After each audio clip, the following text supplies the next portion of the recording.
Hello, everyone, and welcome to another chat with the boys from the Highland Bullpen podcast. We've been on our travels recently with the excitement of the Rugby League World Cup taking place in England. And between ourselves, we managed a wee weekend away with 4 games in 4 days.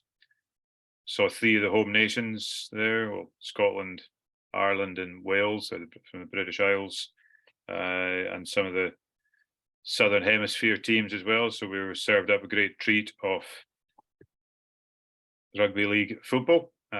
Obviously, within our group, we have more of an expert on the game than perhaps the chaps who live north of the border, and myself and Dave Senior were in attendance at all those 4 games. So we kicked it off as well in Dave's hometown of Leeds. So Dave, do you maybe want to just give a quick overview of what we did, where we got to, and then we'll just have a wee chat about the different games and what we picked up and what we learned. Yeah, with pleasure. It was actually a sort of a long time in the making, wasn't it? I mean, the host team, the host nation, and the details came out as early as 2019, and the name of it's the RLWC 2021 tournament, isn't it? They kept that name of the League World Cup. Yeah, it was supposed to be last year, wasn't it? And we decided to go as one of our sporting trips. As long ago, we bought the tickets when they came out in September 2020, and then of course it was called off, for pretty good reasons, and they decided to keep it going, and we decided to hold on to our tickets and not get the refund like we had to do with, what was it, MLB London 2020. So we kept them going, and they did the good thing, I think. Initially, when we got the tickets, it was going to be around about November, and we picked 4 games over a weekend with a variety of teams involved and venues, so we could do a bit of ground hopping. And they kept the schedule pretty much as it was, but I think they brought it forward a bit so that it wouldn't clash with the Football World Cup. I presume that's what happened, because our games were over the weekend, Friday 28th of October, wasn't it? To 4 games in 4 days. So there was going to be 4 of us, and the 2 elder statesmen who luckily retired from work. Our sort of certainly my diary is relatively free, but Dave and Richard have got other things, work, families. Dave managed to come down for 2. We'll go into detail about this, but Richard unfortunately couldn't make it. But we've got plans for next year. So we picked. Well, I think we picked 4 good venues, 4 good games. First one at Headingley, my spiritual home, and the next one we were in northeast, Newcastle, Middlesbrough, and welcome to sunny Doncaster. We finished. One of those words might be correct. So it's where do you want to start? How was your Headingley experience, Dave? You're obviously a season ticket holder for the Rhinos there, so we saw the All Blacks. They call them the All Blacks in rugby league as well, I think. Yeah, well, as far as I know, I think it's we had the haka. The haka before the game, which was excellent, and a spirited Irish performance against them. But we stood at 2 different ends of the ground, and so Headingley, did it feel different to watching the Rhinos?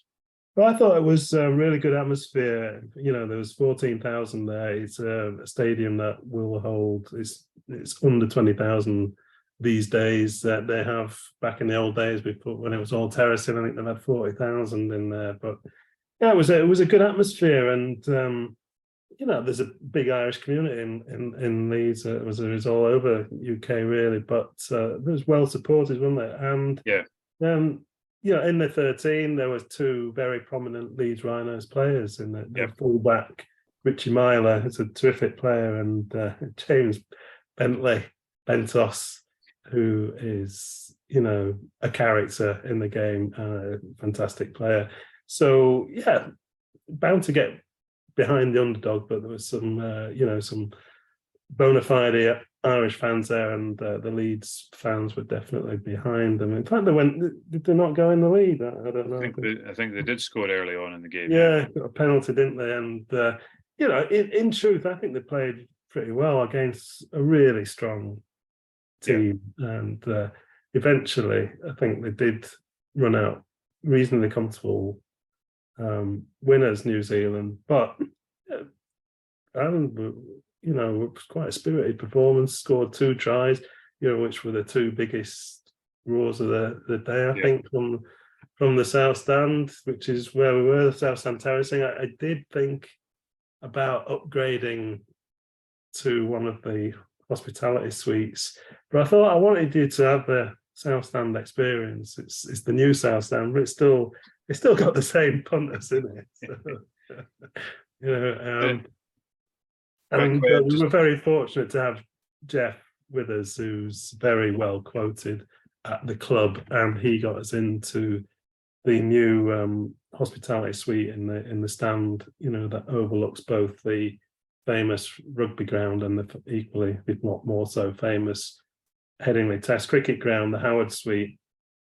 And I think you were introduced to the Rhinos chief executive, Gary Headington. So, yeah, it was good. We saw a bit of everything, and I'm really pleased because I grew up within earshot of that ground, and I was a season ticket holder in junior 1968-69. I keep most stuff back. I never find that. I have got one from mine and my brother's from 1972-73. So, and I've still got a season ticket now. So it's I was really pleased that you could make it, and hopefully we can do something again along those lines. Yeah, no, it was great, and Jeff was very kind in getting us in there. And it is a fantastic facility. There can't be many sports grounds around the world with hospitality that overlooks 2 fields of play. So well done for the Leeds and Yorkshire and thinking of that as well. I thought it was excellent. We'd a wee halftime switch in the South Stand as well to the busier. Would that be the north side of the South Stand we'd have went up to, or I don't know. It was a sort of traditional thing you would do back in the old days when the 2 ends would have been uncovered. The South Stand was where the popular support went, but back in the day before the Premier League, Leeds would have been one of the strongest teams, so you would get fans who would change ends at half time to follow, the lead scorer in the tries at the other end. That's not quite the same now, but it did. Yeah, we kind of did that just to get a different atmosphere. So I suppose the South Stand, the home end, which is now where the Lewis Jones suite is, would be the east side. So we started off, I think, at the away end, which would be the west side of the South Stand, I think, and then we moved up to. I often like standing in the sort of low down in the corner, and you see a lot of action down there with a left winger diving in for a try, which I think we did almost straight away, didn't we? We did in the first half get a lot of that, and one of the advantages for me in moving was. And this will be obvious to rugby league fans. It might even happen in rugby union, but the linesman or the assistant referee patrols the whole length of the pitch. And as a mere football fan, that was obviously quite a surprise. I think the explanation we came up with from football is that all the lines, well, not all, the linesman is doing more than this, but primarily he's watching out for offside in football. Yeah. Because in rugby league, they have a range. I was going to say he there, but it it was probably encouraging to see. I think we had a female Yeah, person in definitely. pretty much every game we saw. But Yeah, their responsibility is obviously then to cover the full length of the pitch, and it was interesting to see that. And when we touch on the game we went to at the Riverside, you then realise these guys have to be fairly athletic, because yeah. that game it involved a lot of running back from one end to the That's other. right. Yeah, they've got Because to do the yeah, 100-yard sprint from under the post after a conversion back to the far end. yeah, because you were there for the conversion, because the two linesmen effectively are calling the conversion converted or not. Yeah, But then the kickoff goes then back down into the far end of the other half, so they have to be down there for offsides and what that's have you right. as well. So that's And some they, workout. yeah, and quite often they want to take a quick kickoff as well, don't they? The team that's just conceded. So yeah, they need to be pretty fit. Don't they? Lots of running, and we almost, talking of running there as well, we almost had our own little exercise, because we nearly got involved in the Otley run. Yes, the famous Otley run, which has been going for decades and decades. And when we were kids, it would have been quite reasonably, not exactly sedate affair, but I don't think it was even once a week back then. It would just been at key moments in the in the calendar, the student calendar, and I think it was usually sort of medical students or students from Carnegie College, and they would take a drink from Otley into the centre of Leeds in every pub on the way, and in sort of fancy dress or whatever. Now it's mayhem, just every day pretty much, and it's quite amusing. But and there's more pubs now, there's a bar every other step now, every the fish and building. chips. Yeah, the fish and chips we had as well were good, although we thought we were served mushy peas, and then when we chopped into it, it was just it was cold avocado. So it's like, yes, that's one of my highlights of the weekend, when we just assumed it was mushy peas, and we must have both taken a while to have our first taste, and he says, "Are these mushy peas meant to be cold?" Been tasted them and thought, there's something different about. Oh, I know, it's avocado dip. Yeah, things have changed. Before we move on to Newcastle, we probably need to recognise as well the strange arithmetic of one of the bars we were in as well, where there was 2 Jaeger bombs for £9 or 4 for £10. It was so. Yeah, it was bizarre pricing structure. That I mean, not that we need any encouragement to drink more, but yes, I mean, the bar person asked me that, and I just looked at him. I don't think, well, what do you think? So it's just they just poured 4. Did we think of it? Oh, I can't remember. Did we give 2 away? Surely I gave 2 away. I think we might have. Yeah, it was, we did. We survived. We survived anyway. Just about. So yeah, and then we probably had the advantage of then heading up to. We stayed overnight at Headingley and headed up to Newcastle in the morning, where we met young Dave, who came down in Scotland. We're playing Fiji, and I think we would normally expect Fiji to be quite confident to beat us there. But it was, again, Scotland did themselves proud as well. It scored a few tries, including one cracking try where there's an interception, and the Lachlan, I think it was, ran nearly the whole length of the pitch. Yeah, it was good. The right winger, I think, wasn't it? Yeah. I wouldn't have remembered his name, but yeah. And we had another good crowd of 6,000 or 7,000 as well. A lot of Scots in attendance, and Yeah. Fiji again. And this was a common theme in the 4 games with the Southern or the Pacific nations. Another, they won't call it the haka, but was pre-match prayers or. Yeah, it was a song, wasn't it? A prayer. Yeah. It was very moving. They did it after the game, didn't they, as well? Yes. In the circle, which was astonishing. Really, really fantastic. They that possibly that I think that game that afternoon was the best of the lot, really. And Scotland were good. And I say that in a sort of surprised tone, but actually, in previous tournaments, I didn't really know too many of the players, so I wasn't really sure what they were going to be like. And I've seen a quote from one of the former players, Andrew Henderson, on BBC Two, and he's he was a decent player himself, had a good career, and he's in the coaching business now. He's actually just joined the local team up the road, York City Knights. So yeah, that's interesting. But he said he's been disappointed by Scotland in this World Cup, but that performance today fills me with more confidence and pride. They were never going to win this game, but we saw that Braveheart spirit in abundance. They competed for 80 minutes. I think he's got it spot on there. Yeah. And it was heartwarming, wasn't it? And afterwards, we were there for about half an hour after the game, weren't we? And all the players from both teams came around, walked around, and met with the fans, young and old. And Dave loved it, didn't he? He got loads of selfies and with the players, and it was. I thought that was really well done. Yeah, no, Dave's good. I think one of the players even took the selfie with it. He took the camera and took the selfie. So can't quite see that happening. Well, there's a range of reasons why we might not see that happening with Scotland in the Football World Cup.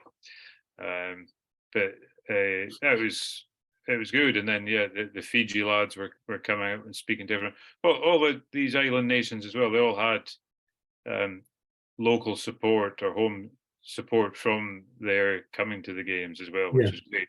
Yeah, great to see that as well. And Kingston Park, Newcastle, I think there's both a rugby league and a rugby union team play there. There is. Go on, sorry. Yeah, no, one thing I can't quite work out, when they're taking their conversions, they're booting the ball out to the park. Obviously, the way you hit it high and over the park. So at one end, it was going out, that sort of vaguely intrigues me that you'd have to build a fairly big stand for that not to happen. But they must employ a young lad on the outside just to catch the ball. You would think so, wouldn't you? 15 minutes or whatever it happens. So. It's not like baseball where you can, you can keep the ball if you guys in the crowd. What would a rugby league ball collection look like in your house compared to a baseball collection? You need a bit more room. I do have one, courtesy of our friend Jeff Mann, who until recently, he quite often would. He's an electrician of trade and at his own company, and he sponsored the match ball, and he would have a table at most of the home games, and part of the thing was at the end you would get presented with the match ball signed by the players. And one game he invited me along, and I was the recipient of brilliant match ball. I mean, the guy is amazing, so we'll have to do that again with him sometime. And the season will come around pretty quickly, February. So, as a man after my own heart, Dave, I'm pretty sure that's safely stored away somewhere in the house as well. That's what keeps. Pride of place, the back bedroom. No, it was brilliant. It was good. So no, we enjoyed the fact that we did good game with Scotland. We ended up in the Strawberry pub, which is a Newcastle United football fans pub in the city centre, with a few beers in there. We watched Leeds, in fact, beat Liverpool, wasn't it? Was it Liverpool? Yeah, brilliant. So I'm not sure if the Strawberry has had so many people celebrating a Leeds win in there before, but they got it.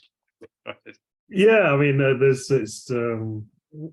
I don't think there's any real sort of, never really been any animosity between Leeds and Newcastle. Probably one of the few teams that we don't have an ongoing feud with. And although I was keeping quiet and I wasn't expecting, anything good to come out of the game, but they played really well. And when the last minute goal went in, I couldn't stay incognito any longer. And Yes, the rest is history. But Terrific. with Newcastle's money that's been poured into the club just now, and I think they've finished for the winter break in third place. Then sadly, Liverpool are more their competition these days other than Leeds, so it would have been a result that potentially might help them as well. Yeah. So, and then so we had a couple of proper rugby grounds. We mentioned the football there, and then the next day we headed down to Middlesbrough, so another train journey from Newcastle to Middlesbrough to the Riverside Stadium, a fairly new stadium for Middlesbrough Football Club. I don't imagine they play rugby there. I don't think Middlesbrough really is a stronghold of any sense for rugby or rugby league. No, it's in the the old boundaries of Yorkshire. Although I think is it Cleveland that they're officially in? Yeah. But Yorkshire County Cricket Club used to play the occasional game in Middlesbrough, but I don't think there's much rugby league goes on there. But it was a good stadium, wasn't it? I was quite impressed with it, actually. Yeah, and then we met up with a couple of my friends who introduced us to the local delicacy of harmo. That's right. I'll let you do that one because I declined. I wasn't really particularly hungry. I was something lighter, but you can describe. It looks very good, but effectively substantial. Effectively deep fried chicken covered in cheese, and I think in the parmo, I think the parmo is a reference to the type of cheese then as well, covered in there. But it was you do like traveling to these culinary hotspots of Cleveland, Middlesbrough, and finding out what the local delicacy is. And for Dave and myself, it was too much not to go for that and to give that a go. So that was good. So nice city. We did a wee walk then from the city centre over to the ground, and again another decent crowd for the Tonga against the Cook Islands. A very high scoring game. 92-10 for Tonga, and I think they must have scored similar points in both halves. I'm not sure if the Cook Islands scored in the first half. I can't quite remember, but Dave and myself were having a chat at half time saying what's the betting on the final score, over or under a 90-point win. So in fairness, the Cook Islands probably did a little bit better in the second half then as well. But at stages it just felt like Tonga were so strong, and it's a very physical game. One of the things I was going to say earlier when we were chatting was you mentioned about Ireland potentially running out of steam. I think in such a physical game, you give it your all, you're going to lose, and then you're up against guys who are so much stronger than you. It must be very difficult to keep absorbing challenges and tackles and not letting over the line. And Tonga just seemed to score at will in this game. Yeah, I was just, I didn't realise it was going to be so one-sided, and you don't really like to see that. But I was thankful it didn't break the 100-point barrier. And you've got to admire teams who are getting beaten like that. And I'm pretty sure the Cook Islands had the last word, didn't they? And they scored. I think did they not score the last try of the game? Did score, yeah. So to keep going like that is testament to the spirit in the team, I think. And good on them. Tonga is a great rugby nation, and it's very lucky to be in, I think it was Auckland in 2017 when England played Tonga in an amazing semi-final. Yeah. And the stadium was full, and it was completely full of Tonga fans. I've never experienced well, maybe in Papua New Guinea, but it was one of the most amazing atmospheres we've ever been in. And England were 20 points to nil up, I think, with 7 minutes to go, and Tonga came back to 2018 and in fact had a try disallowed, which would have put them in the final. So they've had their near misses as well. So they were pretty pretty strong teams. Yeah, and they're a good support. I mean, you're not going to get tens of thousands of people from Tonga turning up in Middlesbrough, but It's a long way. they're a good vociferous support, which was good to see. A bit of colour there. This one was, with it being two nations from that part of the world, we had two different haka type performances before the game as well, which was absolutely fantastic. And that's just part of the joy of watching these games and seeing an international tournament like that as well, where people are representing their countries so well. Yeah, two hackers for the price of one, wasn't it? I mean, England and Scotland really need to get their act together and come up with something. I'm sure Scotland, they've got some pretty nifty moves that they could make. I'm not sure about England. It should probably end up some sort of hooligan chant and come and have a go if you think you're hard enough, sort of effect with the football, not the rugby, obviously, but. We could do some Ceilidh dancing or such like. That's exactly what I was thinking. Yeah. But I do remember as a kid when you go into Headingley to see some of the tourist teams and seeing at first hand the first time the New Zealand haka, and it's quite a thing, isn't it? It really is to see him in the flesh. What it must be like to actually face that down. I don't know. Yeah. I'm not sure about this. You know, the team these days tends to line up on the halfway line and to take the challenge, which is fair enough. But you know, the haka guys come right up to him. They're almost touching, aren't they? Well, I don't know what I would do. Well, I think if you go back, I mean, if you think of the original basis for it, the intention is that they're going to scare you a bit there as well, aren't you? So you've got to like the old boxing stuff as well. It's pretty clear from the actions what their intentions are. Yeah. So we also moved one end to the other here as well, which was sort of needed when you've got somebody scoring 90 odd points. All the action is at one end, so we did well. We actually had hoped. So Mark and Ian were at the other end of the ground. So we said, we worked out that we could walk the whole way along, and obviously there's rooms in the stadium to go and do it. So they gave us their seat number, and we got there. But what we then discovered was that they were in row 21. And the lower tier went up to row 20, so we could actually see the two of them just above us. But again, we got a good view, and we went. They took us for a drink to one of the local bars, was it the Liquor Vaults or something, after the game as well. Yes, it was. Yeah. They're good lads, weren't it? Well, Ian is your pal from your village, isn't he? Yes. Mark, he's not a Middlesbrough borough born and bred, but he was very proud of his local town. He took us around quite a few interesting spots. Good lads. Yeah, he's obviously been there a while, and introduced us to the Parmo as well. So it shows you the value of then going and doing something like that with locals who are going to give you that insight. And it was really good. You know, it was. It's almost like a network of friends all over who can. It's like taking keep us out of the pub. A good wee bit of culture there for Middlesbrough as well. So, we enjoyed that. Went back to Newcastle for the night, and then the last leg of our journey was down to Doncaster for the overnight Papua New Guinea against Wales. I think PNG had practically qualified by this time as well. This was in Doncaster.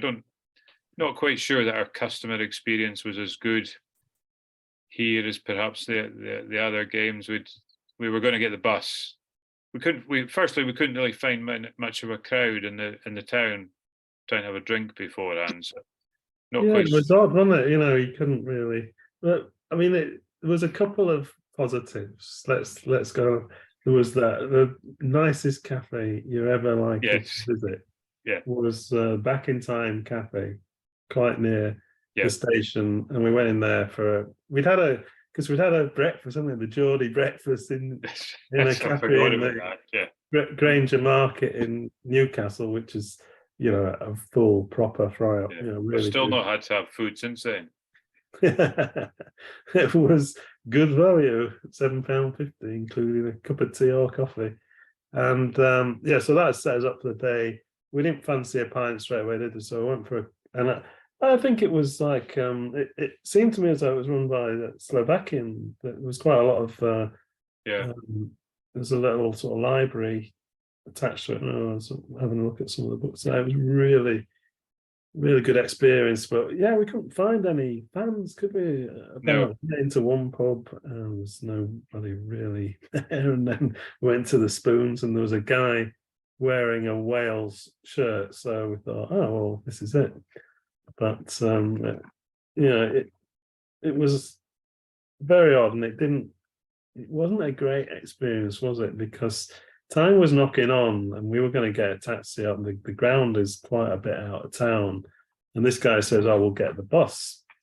So we walked up to the bus station, waited for the bus. The bus arrived on time, and then proceeded to say that they were not going to operate. We're not going to run up to the ground because there was too much traffic, believe it or not. I mean, basically, what they were really saying is, look, we can't be asked. Yeah. And so then what were we going to do? Get a taxi. Even the taxi drivers were reluctant to take us. One of we had this gentleman in tow with us, the Wells fan, and two other women who were going to go to the game. So I said, well, let's get a taxi up together. One guy said he wouldn't take five. Another guy wasn't going to take us either until we insisted. We just piled in, and we got up there. It was, and actually there was quite a big crowd there. I think we thought there'd be nobody there. Yeah. So it was going to be deserted.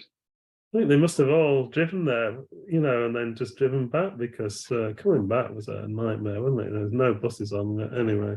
We don't want to finish on a down. Was it? No. I was, because of my, I love Wales obviously, and I've got connections to Wales, but Papua New Guinea, having been there in 2017 to watch them play Ireland in Port Moresby, I've got I was supporting them, and I had my shirt on, didn't I? I had my jazzy Papua New Guinea shirt, and at half time, these lads who'd come over from Papua New Guinea saying, "Hey, look at his shirt."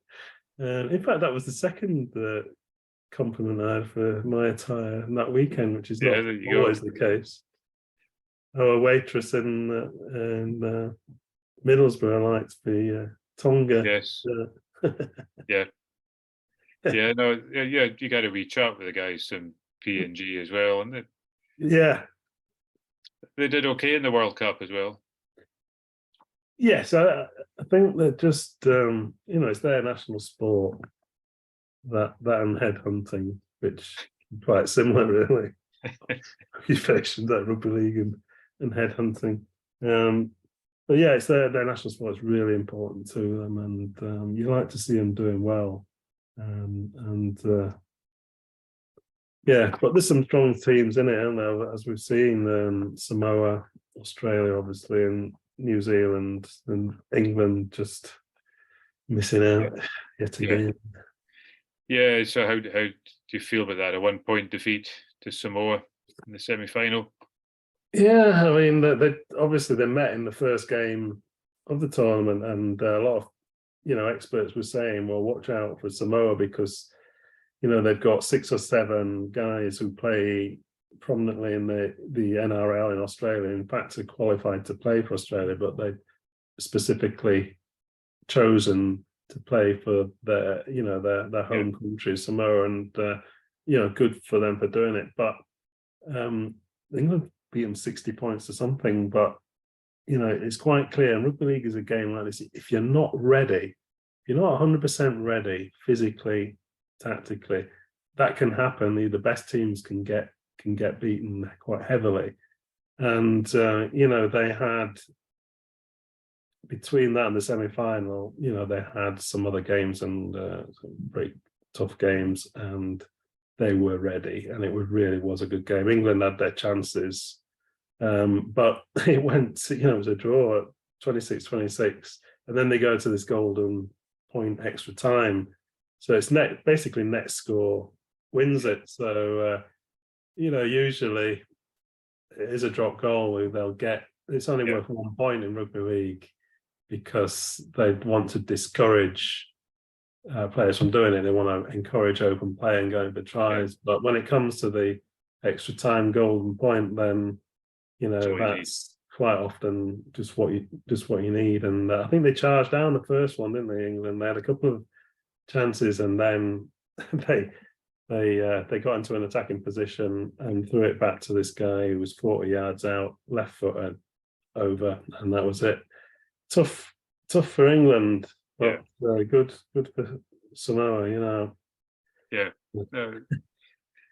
So we're obviously recording this before the final. We'll probably be issuing it around about the time of the final, so you'll have to trust us, listeners. But have you got a prediction?